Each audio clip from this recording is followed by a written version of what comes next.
close. Singer-songwriter Paul Simon will retire from touring following his upcoming summer tour, the musician announced on Monday. Nathan Frandino reports. Video provided by Reuters NewslookNEW YORK. Paul Simon ended his final concert tour under a moonlit sky on home turf Saturday, telling an audience in a park in Queens, NY, that their cheers mean more than you can know. Simon performed at Flushing Meadows Corona Park, which he said was a 20-minute bicycle ride from where he grew up, ending the landmark night with his first big hit, The Sound of Silence. The 76-year-old Simon isn't retiring, and hasn't ruled out occasional future performances. But he said this is his last time out on the road, and he isn't alone among his peers. Elton John and Kiss are also doing goodbye swings.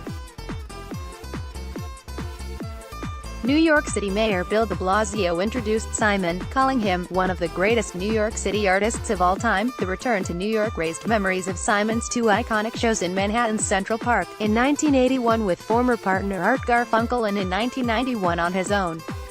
Simon didn't directly address the nature of the occasion, and his only guest was wife Edie Brickell, who came out to whistle the solo in Me and Julio Down by the Schoolyard, but there were many references to familiar surroundings, like when he paused and beamed at an airplane descending over the park as he prepared to sing Homeward Bound. "Welcome to New York," he said.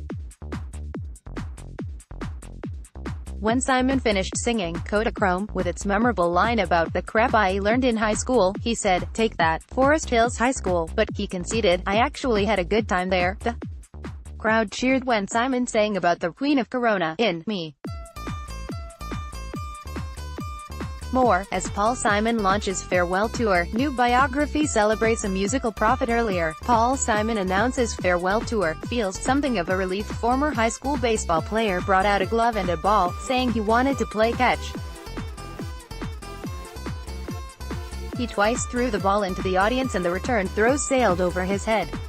But on the third, Simon caught a perfect strike.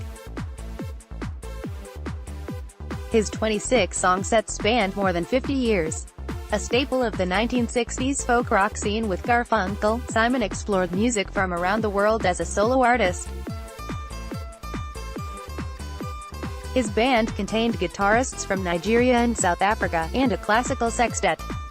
His recent work has been his most musically challenging, and his latest release revisits overlooked songs from the past 4 decades. He's a Rock and Roll Hall of Fame member for both stages of his career. The only references to Garfunkel were a couple of fleeting pictures during a nostalgic montage on the video screen. As Simon prepared to sing Bridge Over Troubled Water, he said, "I'm going to reclaim my lost child." He had originally given the giant hit to Garfunkel to sing. An often dour performer, Simon has been animated and talkative during the final shows.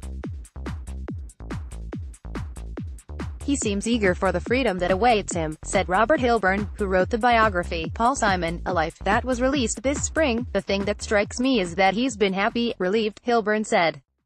"There's a burden off of him." During an earlier show in Portland, Oregon, Simon playfully penalized himself for flubbing the lyrics to one song by singing an old Simon